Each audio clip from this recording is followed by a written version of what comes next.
Արարատ, լեգենդար համը, նոր լույսի ներքո, լեգենդար համադրությունը, նոր իմաստավորմամբ, լեգենդար կոնյակը, նոր ընթերցմամբ, Արարատ, լեգենդար համի արդի մարմնավորումը։ Բարև ձեզ, 24 TV-ն շարունակում է իր աշխատանքը Հայաստանի ներքաղաքական զարգացումների, Հայաստանում ստեղծված հասարակական քաղաքական մթնոլորտի եւ իհարկե նախընտրական քարոզարշավի մասին ենք այսօր զրուցելու մեր հարգարժան հյուրի հետ, ում հետ ուղիղ կապ ենք հաստատել, Շիրակի թեմի առաջնորդ Միքայել arczepiskopos Աչապայան։ Բարև ձեզ, օրհնեցեք, խնդրեմ։ Աստված օրհնի ձեզ։ Սրբազան, վարչապետի պաշտոնակատար Նիկոլ Փաշինյանը երեկ Գյումրիում էր։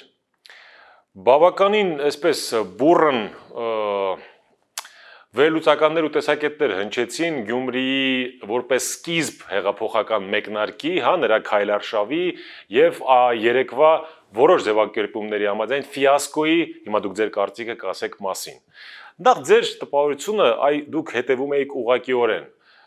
թե ինչ էր կատարվում Վարդանանց հրապարակում։ Համեցեք, ինչ մթնոլորտում անցավ եւ ինչ կարծիք ունեք։ Չկար ոչինչ արտասովոր, ոչինչ արտառոց։ Ինքն էր իր հավաքիրներով կամ բերված մարդկանցով եւ ոստիկանների հսկայական թվաքանակով ասաց իր սովորական ասելիքները եւ հեռացավ, որից է մասնավոր արտառոց բան չկար։ Կարծում եմ, որ չերել կարող լինել։ Համաձայն եք, որ Գյումրին ընդվզեց Փաշինյանին։ Գյումրին ընդվզելու խնդիր չունի, Գյումրին միշտ ընդդիմադիր է։ Բոլոր իշխանությունների օրոք Գյումրին միշտ ընդդիմադիր է։ Այնպես որ այստեղ ոչ մի զարմանալու բան չկա, այլապես առավելապես նաև այս բարակային, երբ որ այսպիսի ձախողված կառավարության մասին է խոսքը գնում։ Ամեն ասպարեզում ձախողված։ Բնավ անսպասելի չէր։ Նույնիսկ ես դեռ կարծում եմ, որ մի քիչ շատ ավելի է ժողովուրդը, քան պետք էր։ Եթե բոլորը ասում են, որ ժողովուրդը շատ քիչ էր, ինձ համար նույնիսկ մի քիչ շատ էր։ Դուք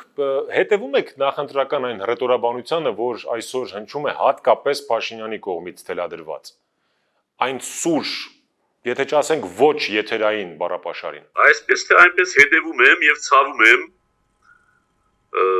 եւ նաեւ մեզ շատ մտահոգում է եկեղեցի իբրև եկեղեցի եւ իբրև եկեղեցականություն այդ բառապաշարը եւ այդ մթնոլորտը, որով գնում է ընտրարշավը։ Դա պետք է բացառել, բոլորի կողմից պետք է բացառվի, բայց առավել եւս նրանց կողմից, ովքեր իշխանությունն են ներկայացնում։ Որտեղ բոլոր իշխանությունների օրոք ասել են, այնպես չէ որ հիմա եմ ասում։ Առաջին պատասխանատուն, առաջնային պատասխանատուն եւ գլխավոր պատասխանատուն միշտ ցանկացած պարագային մնում է իշխանությունը։ Ընդդիմությունը իրեն կարող է ազատություն տալ, հայհոյելու աջուձախ, ինչպես այսօրվա վարչապետի պաշտոնը զբաղեցնող անձն էր հայհոյում աջուձախ, երբ որ ընդդիմություն էր։ Բայց երբ որ դառնում ես իշխանություն, պետք է լեզվիդ կապանք դնես եւ իմանաս նաեւ լռել, որովհետեւ լեզուն միայն խոսելու համար չի, երբեմն նաեւ ադամների տակ սեղմելու համար է եւ միայն մտքերը արդահայտելու համար չի, նաեւ մտքերը թաքցնելու համար է։ Սա պետք է իմանան։ Փաշինյանը հռետորաբանությամբ ըստ տարբեր փորձագետների սրում է իրավիճակը։ Դա հռետորաբանություն չի, դա հռետորաբանություն չի։ Հայոյանքը հռետորաբանության հետ չի նույնացնել։ Չէ, Սրբազան, օրինակ ասպա վենդետաներ են լինելու, սա ի՞նչ է։ Դա սպառնալիք է եւ շանտաժ։ Բաց շանտաժ, սպառնալիք։ Եվ չի կարող լինել այդպիսի բան։ Քարոզարշավը չի կարող ընթանալ սպառնալիքով եւ շանտաժով։ Ում է սադրում Փաշինյանը, իր մրցակիցներին թե ժողովրդին։ Իր մրցակիցներին էլ է սադրում, ժողովրդին էլ բորբոքում է, կրքերը բորբոքում է, որպեսզի այդ բորբոքված կրքերի վրա ինքը կարողանա հասնել իր ուզածին։ Ո՞րն է իր ուզածը։ Իր մեթոդն է, որով ինքը հաջողվել է, 3 տարի առաջ հաջողվել է եւ կարծում է, որ պիտի շարունակի այդպես հաջողվել։ Ամբողահաճ, ամբողավար մեթոդներով։ Ցավոք մեր հասարակության մի զգալի հատվածը, նաև այն հատվածը, որի հետ անմիջականորեն շփվում է Փաշինյանը, սիրում է հայոյախառն արտահայտություններ։ Գիտեք, մեր ժողովուրդը ընդհանրապես եթե ծուր նստենք շիտակ խոսենք, հայհոյանք սիրող ժողովուրդ է։ Նամանավանդ գյուղական շրջաններում մեր տղամարդիկ, նույնիսկ երբեմն նաև կանայք շատ հայոյախոս են։ Եվ այնպես որ իրենց տհաճ չի, երբ որ իրենց հետ խոսում են հայոյակներով։ Ինչը որ տխուր երևույթ է մեզ համար, շատ տխուր երևույթ է, բայց դա իրականություն է։ Երբ որ խոսում ես դիմացինի մագարտակով եւ դիմացինի լեզվամտածողությանը համապատասխան, դա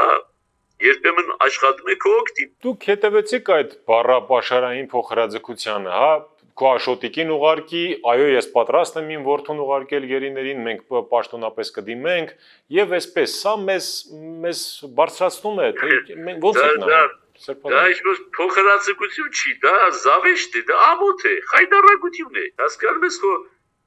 վերջո, նրանք մի խայծ նետեցին, սա էլ այդ խայծը վերցրեց։ Իչը սուլտանություն չի եւ ինքը սուլտան չէ, որ ինքը կարող է առևտուր անել իր որդով։ Այդ դրանք միջնադարում չենք ապրում, որպեսզի սուլտանը ասի, գիտեք, ես որդուս փոխանակում եմ։ Ինչի մասն է խոսքը, ես որ դարաշրջանում ենք ապրում, 21-րդ դարում ենք կարծեմ թե։ Ուղղակի զավեշտ է, աբսուրդ։ Ինչ ասեմ, ավելի վատ բառեր կարող էի օգտագործել, բայց սահմանափակվենք այսքանով։ Ինչ եք կարծում, այդ տարբեր սոցհարցումներ են լինում եւ ըստ էության այնպես է, որ հավաքական ընդդիմությունը Սրբազան, տեսեք,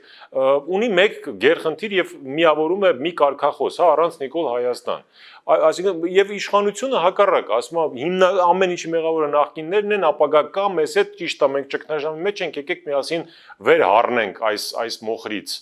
Եվ սոցհարցումներ են տեղի ունենում, համաձայն որոնց Երևանում իհարկե էլի հավաքական ընդդիմությանը պարտվում է Փաշինյանը, մարզերում որոշակի, ասենք, առաջնային դիրքերում է։ Սա ինչի մասին է վկայում։ Մենք գնում ենք սթափ առողջ հասարակական ընտրության, ստեղծված ելքից, ճգնաժամից ելքի, թե հակառակը, համեցեք։ Դե ընտրությունները ես չեմ կարծում, թե միակ ճանապարհն է, ինչ-որ այս փոսից դուրս գալու։ Այս 7 ամիս շարունակ մենք այդ ճանապարհների մասին խոսել ենք, տարբեր ճանապարհների մասին ակնարկել ենք եւ մեր ակնարկած կամ ենթադրած ճանապարհներից ոչ մեկը չընդրվեց, եկանք հասանք այս փուլին, երբ որ փորձում ենք ընտրության ճանապարհով։ Ես կարծում եմ, որ նույնիսկ ընտրությունների ժամանակ, երբ որ եկանք հասանք այս ընտրություններին, այո, թող քաղաքացիական պայմանագիր էր, թե իմ քայլեր, թող իրենք պետք է մասնակցեին ընտրություններին, բայց ոչ առաջին համարով այս անձնավորության հետ, որ ձախողել է ամեն ինչ եւ ստորագրել է մեր հայրենիքի կապիտուլյացիա։ Այլապես ինչպես։ Եվ ուրեմն Եթե չկա այդ անձնավորությունը, չկա այդ ամբողջ։ Հիմա ես ասեմ, այն կուսակցությունը, որը իր ներսում ի վիճակի չէ լիդեր փոխելու, ղեկավար փոխելու, այդ կուսակցությունը մեռած կուսակցություն է։ Այդպես մեռած կուսակցություն էր հանրապետական կուսակցությունը, որ հեղինակ դարձավ այս իշխանության գալուն, մեռած իշխանություն էր ՀՀՇ-ն եւ մեռած իշխանություն էր կոմունիստական կուսակցությունը։ Թեև կոմունիստական կուսակցությունը կարողացել է որոշակի ժամանակ նաև լիդեր փոխել, Խրուշչովին փոխեցին Բրեժնևով։ Այն կուսակցությունը, որը ներքևից ի վիճակի չէ լիդեր փոխելու, այդ կուսակցությունը մեռյալ կուսակցություն է։ Տեսեք, միակ ողջ կուսակցությունը, կենտանի կուսակցությունը, որի ես համակիրը չեմ, դաշնակցությունն է, որը ի վիճակի է պարբերաբար իր ղեկավարին փոխելու։ Եվ իր ղեկավարը չի մահանում այդ պաշտոնի վրա, եւ իր ղեկավարը անսխալական չէ։ Եթե որևիցե մի կուսակցության ղեկավար դա անսխալականության պարտույտով է եւ այդ անսխալականության պարտույտը նաեւ ծափահարում են կուսակցության ստորին անդամներ, այդ կուսակցությունը կուսակցություն չէ, այդ կուսակցությունը ընդհանրապես թայֆաբազություն է։ Դա մեռած կուսակցություն է։ Ուրեմն եթե մի կուսակցության լիդերը ձախողել է երկրի ղեկավարումը, ապա այդ կուսակցությունը առաջին հերթին պետք է թևերը քշտի եւ իր լիդերին իջեցնի այդ պաշտոնից եւ ուրիշին դնի իբրևին ղեկավար։ Եթե դա ի վիճակի չի անելու, այլ լծված է նրա սխալները արդարացնելու, նրա հիմարությունները մեկնաբանելուն եւ խորցելու այդ բոլոր ճամարտագություններին ինչ-որ մեկնաբանություններ տալ, դա խոսում է այն մասին, որ հերթական կոմունիստական կուսակցությունն է ստեղծվել։ Ինչպես Չեռնոմիրդինն էր ասում, ինչ կուսակցություն ստեղծեցինք, արդյունքում դուրս եկավ KPSS։ Չի կարող այդպիսի լիդերը շարունակել ղեկավարել կուսակցություն, ուր մնաց թե երկիր։ Եվ ուրեմն հենց այդ կուսակցության խնդրեմը հենց դրա մեջ է։ Եթե իրենք այդպես կուրորեն հավատում են իրենց առաջնորդին, ուրեմն իրենք այլևս կուսակցություն չեն։ Իրենք մեկ անդամի ակումբ են։ Մեծ առումով ժողովուրդը մեկ հոգու հետևից էլ գնաց 18-ին ու հիմա էլ եթե Ուրեմն ապրեք, հիմա դրան էլ անդրադառնամ։ Եթե ժողովուրդը ինչ որ անուն է վանկարկում, սա արդեն վտանգավոր է։ Տեսեք, երբեք հիմա անկախ իմ համակրանքներից, երբեք ժողովուրդը Ռոբերտ չի վանկարկել, այսօր էլ չի վանկարկում։ Երբեք ժողովուրդը Սերժ չի վանկարկել, այսօր էլ չի վանկարկում։ Ժողովուրդը վանկարկել է Լևոն, չէ, ժամանակին։ Այո։ Այսօր վանկարկում է Նիկոլ։ Այո։ Այս երևույթները ամենամեծ վտանգածրա մեջ են, որովհետև դա գնում է անհատապաշտություն, դա գնում է մարդադավանություն։ Եվ իրենց ներկուսակցական մարդադավանությունը մարդիկ պրոյեկտում են արդեն ազգի վրա։ Քանի որ իրենք պաշտում են իրենց ղեկավարին, հա, ուզում են որպեսզի ժողովուրդը նույնպես պաշտի։ Եվ գնում ենք դեպի հյուսիսային Կորեա։ Երբ որ հրապարակը գոռում է որևիցե մեկի անունը, դա արդեն վտանգավոր է։ Եվ եթե այդ անունը գրողը քաջալերում է, որ իր անունը գոռան, դա առավել վտանգավոր է։ Այո, գոռացեք հայրենիք, գոռացեք Հայաստան, գոռացեք քաղաքացիական պայմանագիր, գոռացեք իմ քայլը, չգիտեմ ինչ, բայց անհատի անուն գոռալը սա արդեն վտանգի սկիզբն է։ Սա մարդադավանություն է, անհատապաշտություն է, կռապաշտություն է։ Արդարացված չէ նախընտրական այս Երուսաղեմի մեջ այդ անհատապաշտությունը։ Մեր ռեգիոնում Սրբազան մենք ոչձերի ենք սիրում, փնտրում, փրկիչների, նորմալ չի։ Ոչ, նորմալ չի։ Այո, առաջնորդներ պետք է լինեն, բայց առաջնորդը պաշտամունքի ենթակա չի։ Այո, ուժեղ առաջնորդ պետք է լինի, բայց ուժեղ առաջնորդը ինքը պետք է բացառի իր պաշտամունքը։ Պետք է ինքը բացառի եւ ինքը պետք է պայքարի իր պաշտամունքի դեմ եւ որոշակի ժամանակահատվածում պիտի համարձակություն ունենա թողնելու եւ հեռանալու։ Առավել եւս պիտի հեռանա, երբ որ ձախողել է ամեն ինչ։ Ուրեմն կռապաշտությունը ինքը սխալ երևույթ է։ Էլուր մնաց սխալ մարդու կուրքի վերածելը։ Ուրեմն արդեն իսկ սխալ է քաղաքացիական պայմանագիր կուսակցությունը դեպի կռապաշտություն գնալու քայլի մեջ, առավել եւս սխալ է այդ կուրքի ընտրության մեջ։ Այդ կուրքի ընտրության մեջ։ Կրկնակի սխալ է գործ։ Դες մյուս բաների մեջ, այսինքն այդ անհատապաշտությունը եթե կա գոնե քողարկված է, այստեղ անգամ քողարկված անգամ չի։ Վերադառնալով իմ նախորդ հարցին, այս մթնոլորտը, որը ստեղծված է, հռետորաբանություն, դուք ասացիք սպառնալիք, ուղակի վիրավորանք, որոշ տեղերում հայոյանք, որոնք մեծ առումով դուք էլ ասացիք, որ սիրում են հատկապես մարզերում, մթնոլորտ է ձևավորվել, որը չի խոսում մեր առողջ դատողության մասին, բայց մենք 10 օրից գնալու ենք ընտրության, որոշելու ենք ում ենք վստահում մեր երկրի ապագան, այն էլ այս վիճակում։ Մենք ճիշտ ընտրություն ենք կատարելու, սթափ ընտրություն ենք կատարելու, թե ոչ։ Մեր ժողովուրդը ցավոք այս պահին ստապ ընտրություն կատարելու ունակ չի։ Երանի սխալվեն։ Փոքր հույս ունեմ, որ մեր 10-րդ ժամին մեր ժողովրդի ենթագիտակցությունը կխոսի եւ ինքը ճիշտ ընտրություն կկատարի։ Այսինքն ճիշտ ընտրությունը հիմա ես չեմ կարող ասել X-ին կամ Y-ին ընտրելու մեջ է, բայց այս փոսից դուրս գալու մեջ է։ Այս փոսից դուրս գալու ճանապարհները տարբեր ճանապարհներ են առաջարկում եւ հետեւաբար այս փոսից դուրս գալու որևիցե մի ճանապարհին պետք է ինքը քվենտա, բայց ոչ փոսի մեջ մնալու,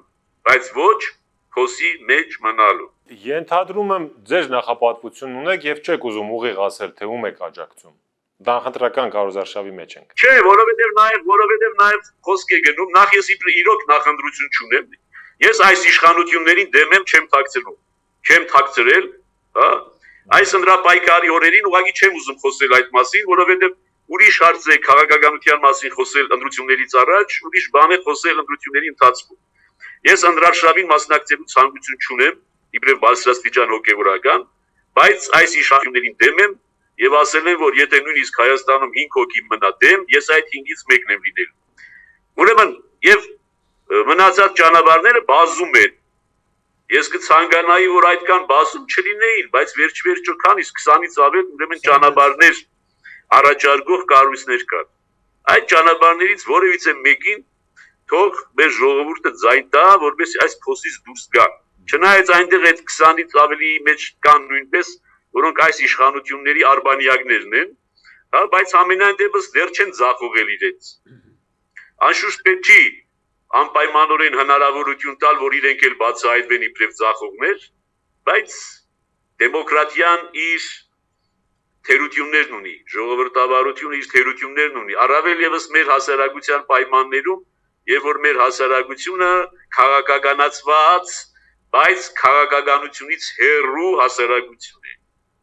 Այսինքն ամեն անկյունում խոսում են քաղաքականությունից, բայց ոչ ոք քաղաքականությունից չի հասկանում։ Եթե փորձենք կանխատեսել որոշակիորեն այս տեմպերի ընթացքը, ձեր կարծիքով ինչ է սպասում հունիսի 20-ի գիշերը կամ 21-ին։ Փորձագետներ կան, ովքեր չեն բացառում, որ այս տեսակ բարձր դոզայի հետևանքը լինելու է ներքին բախումները։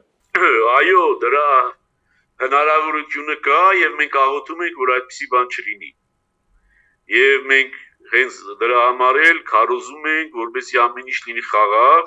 քաղաքակիրթ եւ հանգած Աստված մի արասե, որ ինչ-որ բախումներ լինեն հետընտրական։ Այո, կան ուժեր, որոնք դրան պատրաստ են։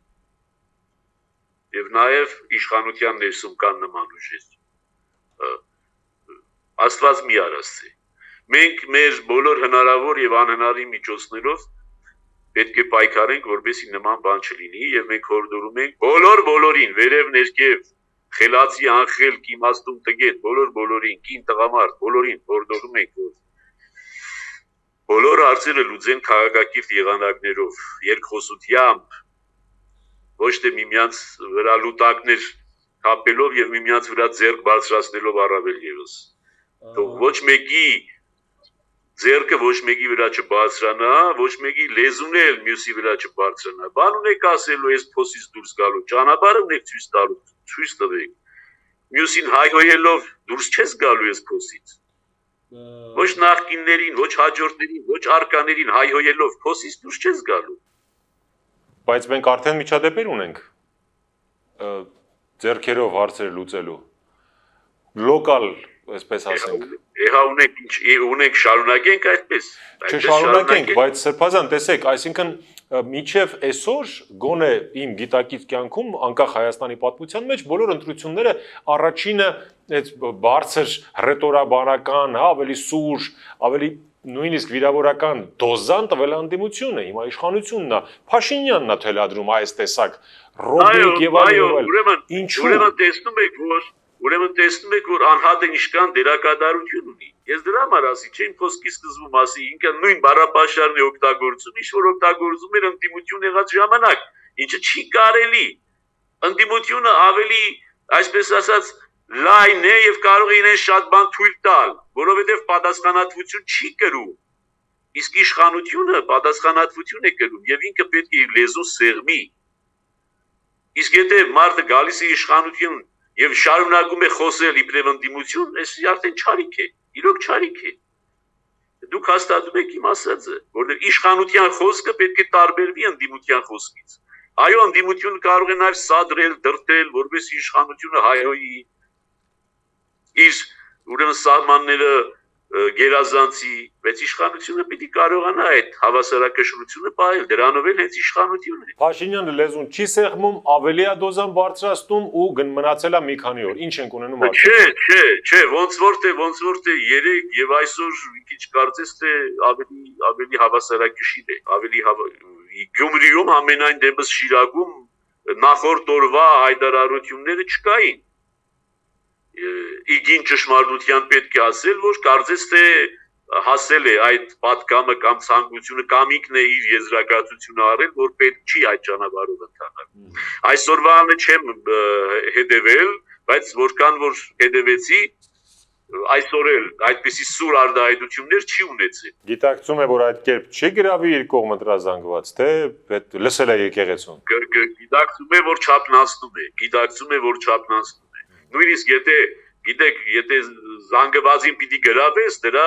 չափերը կան, չափանիշները կան։ Ամեն մեթոդով չի կարելի գրավել։ Վերջի։ Կարող ես մի ժողովրդական իմաստություն կա, ասում ես ստով կարող ես ինչ-որ միտեղ հասնել, բայց չկարողանաս հետ վերադառնալ։ Ավարտում ենք վերջին հարցս։ Փորձագետները, քաղաքագետները նշում են, որ Փաշինյանը ինքնակամ չի զիջի իշխանությունը, եթե նույնիսկ պարտվի։ Դուք էլ եք եւ համաձայն եւ արդյոք սա մեզ էլի ուր կբերի, որովհետեւ բոլորս փոքրի շատ է